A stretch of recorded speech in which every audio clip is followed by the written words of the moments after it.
Oh, sorry guys, I'm trying to cough.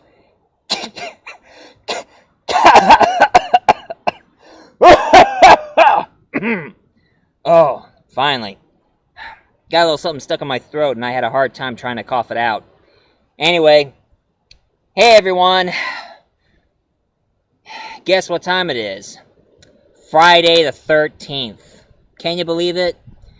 Certain time when you gotta watch out for things that are gonna be unlucky, like don't let the black cat cross your way, or watch out, make sure you don't break a window, break a mirror, 7 years bad luck, or spill the salt, or getting in the wrong side of the bed, things like that. Well, since you hear me talk about Friday the 13th on my last review, Why Slasher Films So Cliche, I think I'm gonna tell you more about the movie I'm gonna review to you today. And of course, that's at Friday the 13th. Friday the 13th, the movie. What can you say about Friday the 13th? Actually, what can you say? It's unlike any other slasher films you've ever seen before. But how it all began, well, why don't you sit back and I'll tell you. First, we're going to start the first story, Friday the 13th. In this one, there was a young boy who goes by the name of Jason Voorhees. And he is born physically... Well, I mean, he kind of has, like, Down syndrome. I mean, he has a swollen head, crooked ears, one eye bigger than the other, and teeth sticking out. And he was picked on by a bunch of kids, thinks of him as a freak show. And then they toss him out in the water, and sadly, Jason Voorhees, he doesn't even know how to swim. So he drowned, while his mother was a cook. And as her son died, her mother does the killing. That's right. It was Jason's mother who did all the killings than the same old Jason in his hockey mask. But of course you know his but of course you do know about his origin, how it all started. And much to your surprise, the actress who played Mrs. Voorhees, Betsy Palmer. It was Betsy Palmer who did all the killing.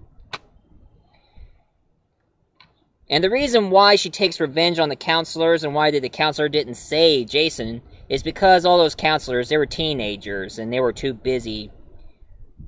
They were too busy playing with each other. Male hormones, geesh. It's ridiculous, right? And one by one, most of these new counselors who's trying to open the park, Camp Crystal Lake, trying to reopen it, all of a sudden they kept getting killed one by one. And here's a little shocker. Kevin Bacon was in this movie before he had a nose job and became a big actor. You might know Kevin Bacon. He was the guy who took the harpoon right through the throat. Yikes. Well, at least he ain't getting swallowed by some man-eating giant worms underground. That I'll review the next time. Anyway, only one girl survived, and she killed Betsy Palmer by cutting her head off with the machete. And then here we come to number 2. In this one, we see the girl who is a survivor in the first film. And much to your surprise, Jason came back. Came back from the dead, and he started doing the killing. But he never wore the hockey mask. Because in the second movie, he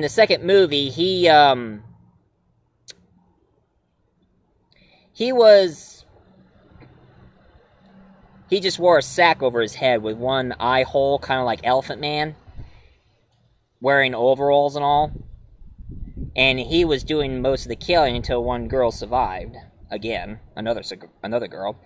Oh, and if you want to know what happened to the girl in the first movie who survived, well, Jason Voorhees killed her with a screwdriver in the temple. And then the second survivor in the second movie, she found Jason's mother's head. Very shocker, huh? Now let's get to number 3. Now, even though Jason Voorhees was killed and he popped out of nowhere, Jason returned, and this time he grabs the hockey mask. Number 3, the counselor's starting to reopen the camp, and Jason doing his killings again. Except the third one is more into 3D. And you probably remember my last review about 3D, where everything is like this. You have to admit, I look like a spaz when I do it in real life, huh? Please tell me to stop.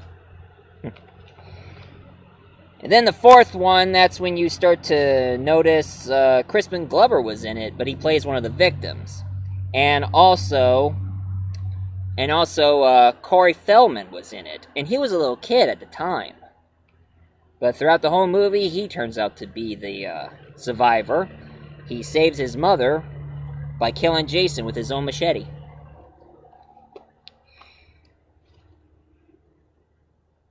Now to Jason 5 and 6. 11. Sorry. Now, Jason 5, this is where Jason, he does come back. And now there is a,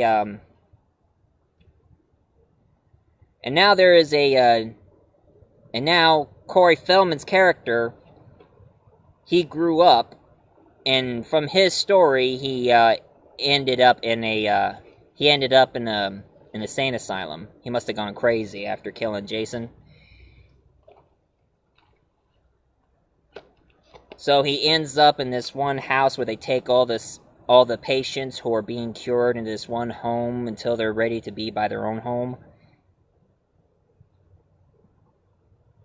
And throughout the entire movie, you think it's Jason doing all the killings again, but at the end of the movie, you start to discover it was an ambulance driver.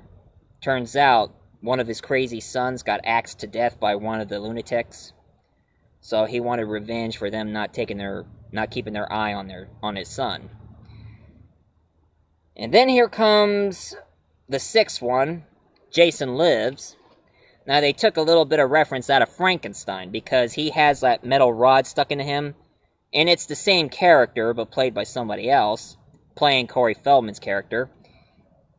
He wanted to end Jason once and for all by finding his gravestone and stabbing him to death with a piece of iron rod, and all of a sudden, the lightning struck on it, and now Jason has resurrected.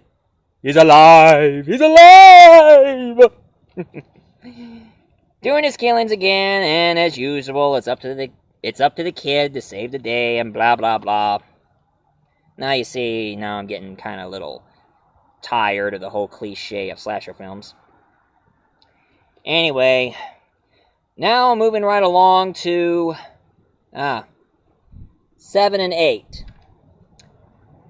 New Blood and Jason Takes Manhattan. Now, in this one was really good, because in this one tells a bit of a backstory to our new character. I forgot her name, but now she grew up to be a teenage girl, and she has unique ability. She has telekinesis. She can move things with her mind, and she got mad at her dad for hitting her mom when she was a little girl, and she used her psychic ability to make the bridge collapse and cause her father to drown. So now she grew up as a teenager, and she still feel pretty bad about what she did to her dad. So she tries to resurrect him, but sadly she resurrected Jason instead. I think next time you should look under the water before you decide to resurrect somebody. Silly girl. And, of course, surprisingly, at the end of the movie... Oh, yeah, and of course, on Bad Blood, you start to notice one certain actor who's been playing Jason and this is his start of playing Jason in this movie, Kane Hodder. He's been playing Jason from New Blood to Take Manhattan to the recent one, except he didn't play Jason on Freddy vs. Jason. But I'll get to that later. Kane Hodder is a really good Jason actor.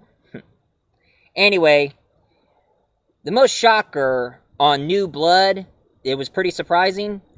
Jason was doing his killings again and all, and think they were down to the last hope, until the psychic girl finally used her psychic ability again, and all of a sudden, she finally resurrected her dad.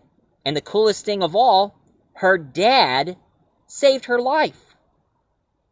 He just had a chain in his hand and wrapped Jason around the throat and pushed him down. That was pretty awesome. I don't know about you, but that was really cool. Now to the ridiculous one.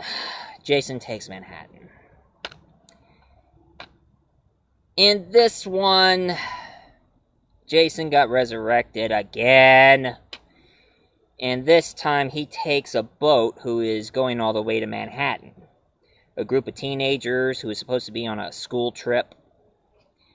And one by one, Jason is killing everybody in the boat until they finally ended up in Manhattan. And of course, Jason doing his killings once again. And here was a big shocker of all. When Jason was coming after the last survivors, all of a sudden, here's a shocker.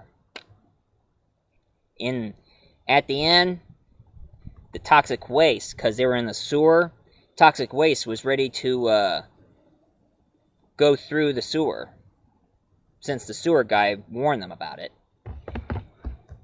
So pretty much, and it's the first time you see Jason talk, but he sounded like a little kid. When the toxic waste was coming towards him, you can hear him saying, "Mama, why? Mama?" And then splash. There he goes. Now, of course, these Friday the 13th box set I got, it was owned by Paramount. And since now Paramount is hardly making any dough for their movie, so now another movie company called New Line took over and made more of these. Now, let's get to the New Line one, shall we? Starting with Jason Goes to Hell, the final Friday. Now, surprisingly, in this movie, it doesn't explain how he got out of Manhattan. It just started with this one girl taking a shower, and then all of a sudden Jason starts coming after her. And then at the beginning, they killed Jason. They blew him into bits. And then the morgue person decided to analyze him. He started eating his heart, and now he's possessed by Jason. And every time the possessed spirit of Jason spits out this snake-like creature into somebody else's mouth, he possesses them. And then all of a sudden he gets into a descendant of Jason, either his sister or cousin, and don't ask me how. And all of a sudden he becomes a full-blooded Jason Voorhees. And he starts doing his killings. He killed off the bounty hunter who is chosen to kill Jason. And there is this guy who likes Jason Voorhees' cousin. And he's a well-decent guy. And of course, the girl who's a descendant of Jason took the dagger. And it turned into a sword. Oh, and here's one thing I start to discover. In the movie, they showed the Necronomicon from Evil Dead. And I'll tell you about Evil Dead sooner or later. But right now, let's stick to Jason.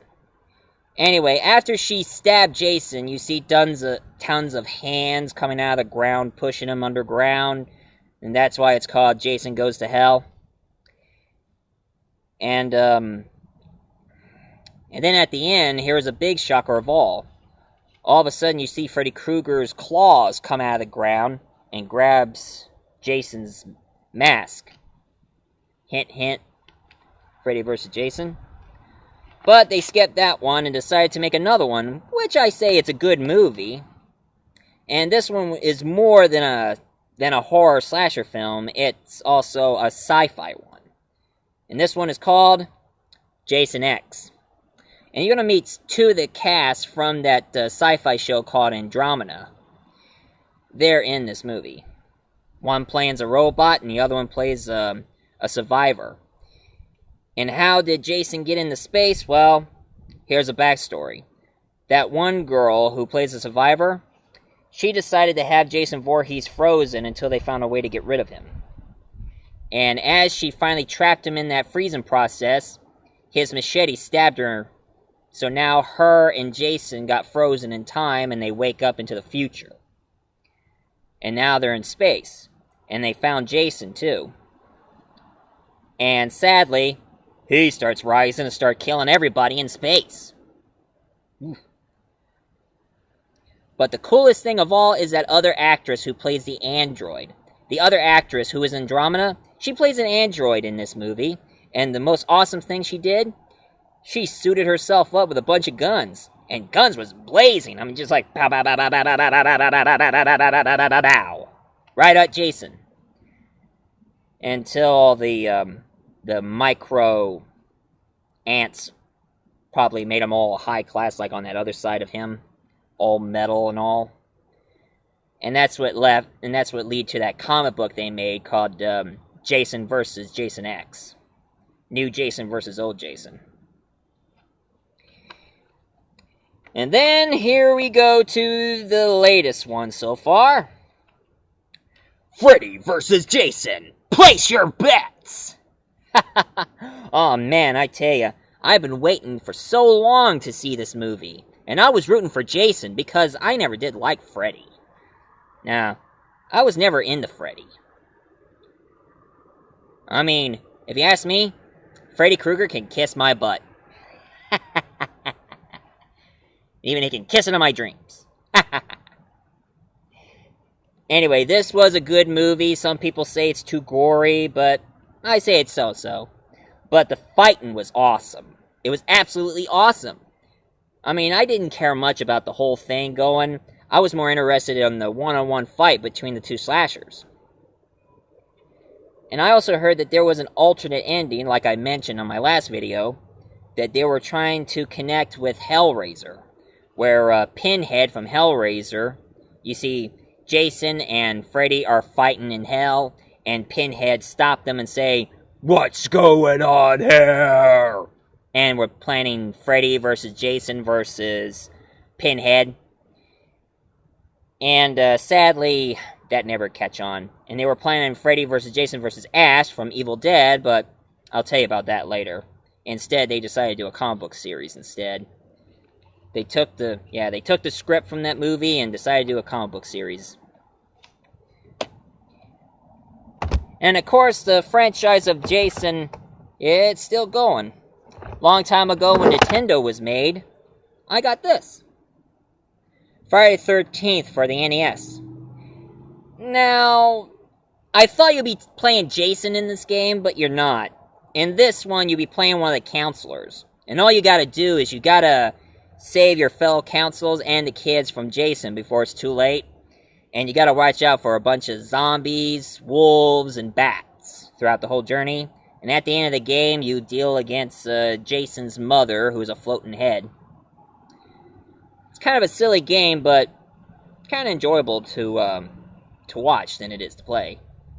More interesting to watch than it is to play. And now I heard that this new Mortal Kombat game, like I mentioned it on my Mortal Kombat review, the last game they made was they had Freddy Krueger in it, and now they have Jason in this Mortal Kombat X coming out soon. Now, I understand why they have the Predator, but Jason Voorhees? Please stop putting slashers in fighting video games. I mean, they're not fighters, they're slashers.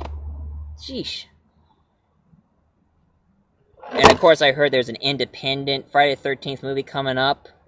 I hope that one turns out good. And then I got this. a documentary. His name was Jason. Interviews with the cast and fans who loved the show. And of course, I did saw that remake of Friday the 13th, but you know how I am with remakes. They don't catch on well. And of course, now I hear there's a new Friday the 13th video game where it's a multiple player. You can play as one of the counselors, or you can play Jason himself. That'll be cool. Pretty cool to try. I guess to Jason Voorhees, he'll never end. But it kind of reminds me of a character from a video game who looks exactly like Jason. And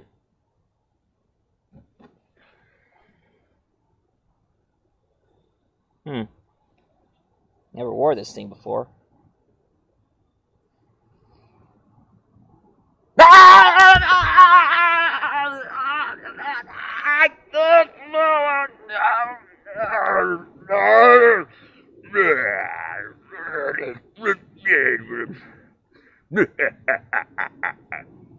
Oh, man. It's been so long. Oh.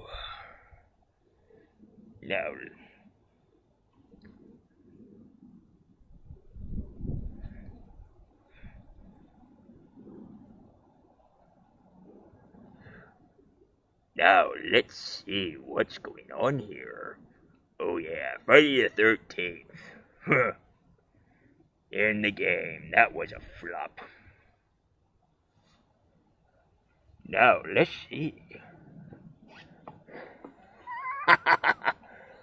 Hello, everybody. I am not Jason Voorhees, so don't even ask me that question. I get mistaked that way. If you want to know who I am, and to jog Mr. Multi-Voice Reviewer's memory, I'm the hero from that video game, Splatterhouse. You see, I'm the death mask. Every time when somebody puts on my mask, they have super strength and invincibility. I go around slaughtering monsters who dare gets in my way. And that was the premise of the video game. Now, of course, trying to tempt Mr. Multi-Voice Reviewer to get the video game so he can review it, but he didn't come around to it. But sooner or later, when he gets the video game, I will be welcome to review that video game. And if Jason Voorhees is here watching this, one thing I gotta say to him, bring it on, mama's boy! Now, I gotta go slay some demons and monsters around here. 'Cause there's some evil force around here that I'm happy to kill. Bye-bye.